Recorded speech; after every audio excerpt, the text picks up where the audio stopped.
What's crack-a-lackin' challengers? I'm your host James Moreland. Today we have something awesome, which is crazy. We have a 3-gallon tank. This thing is awesome. Guys, before this video starts, go down below, hit the little Instagram link. Shout out to Matt. He's really awesome. He sent me this. Just everyone, just go follow quickly.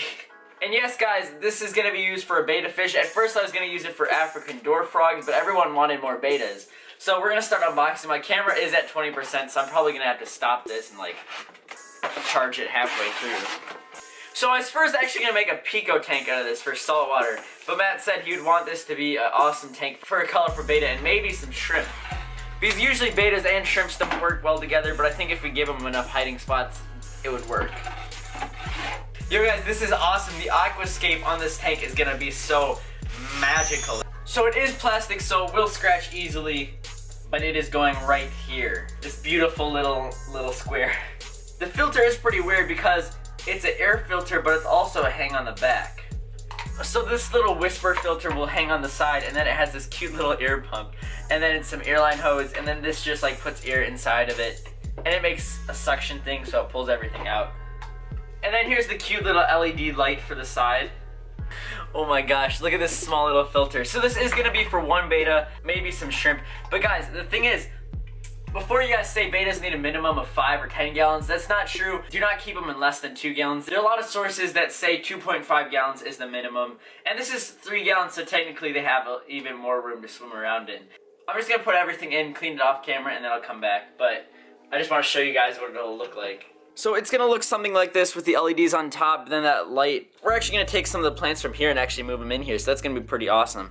And guys, I did move my Cory catfish in here. Some people recommended it. And I love when you guys give me suggestions. It's gonna be awesome. I always listen to you guys. You guys help me a lot. Okay guys, I can't wait to get water in here, but the pump is pretty loud. It's even louder than this tank's pump. I might remove this small pump and I might run it off of the pump down there. So I'd split the two.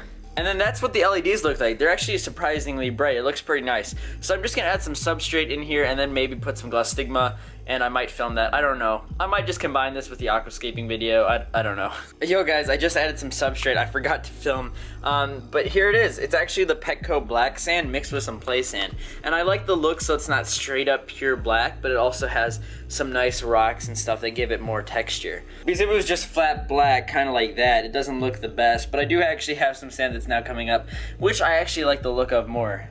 And then this is the hardscape. I just did this really quickly. I think it looks pretty good. I actually want some more of the stone.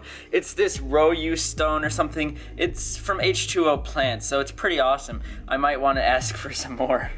I love the look of it. But now I'm gonna add some glass stigma. I'm gonna really mess up my desk, but here's some of it just on a clump that just floats around. So I'm just gonna put this out straight onto my desk. And this is a carpeting plant, so I'm gonna try doing some good aquascape with that. And I'll pick up the camera once I'm done. Okay guys, so I just added some green. You guys can see that nice, I think it's Wiskarius. Then that dwarf 4-leaf clover, and then we have some glass stigma kind of on the ground. It still looks a little bit empty. I'm thinking about putting one of those ferns in there, that big one in the center. Okay guys, so I just added everything. Right now the pump is like working. It's really awesome because there's like no super strong flow. And that's going to be great for bettas because they don't really like that. Plus I can have some cool floating plants on the top. So you might have been asking what I'm doing for a heater. I'm actually using this this internal one. I'm actually going to put it on the ground right now. There goes a plant. That's one of the new ones I just trimmed, so it doesn't have any roots yet, so I just have to watch it. You guys, this tank is absolutely freezing. In a tank this size, there's not that much beneficial bacteria. So sadly, the substrate and also the rocks were already cycled in the tank. So right now we have a pretty good cycle going on right now. I'm just going to let it wait maybe a week until we get a betta, but this is such a small tank that it doesn't really have that much beneficial bacteria. And I just added some more floating plants, so this is going to be pretty awesome. Ooh, that is fine. Alright guys, so this is a lot later. I think it's like 11 o'clock. But here is the tank finalized. This video is already longer than 4 minutes, which is pretty crazy because we haven't had a long video for a while, and that's what you guys want. So hopefully this entire week we'll have longer videos. But I have the heater, the pump. You guys can already see this condensation collecting on the top, and this lid's going to be great for that. You can already see most of the bubbles have gone away, which you usually get when you add new water to the tank.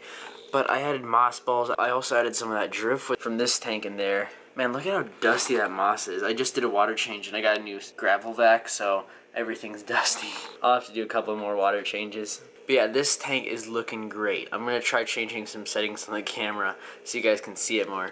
But I'm kind of thinking about changing out this light, maybe using one of these lights instead, just so it's a little brighter. Because there are 9 LEDs and they're not the best. But I think this tank's gonna be pretty awesome. I can't wait to get a Betta. I actually looked at some today. There was one that I kind of fell in love with, but I don't know if I'll get it. But yeah, I'm actually gonna have to trim that fern already. But yeah, we're gonna have a lot of nice carping plants, and that stone looks great. Alright guys, so that's it for the video. I'll have some more cinematic footage of the tank. But guys, I'll catch y'all on the flippity flop and ski y'all later.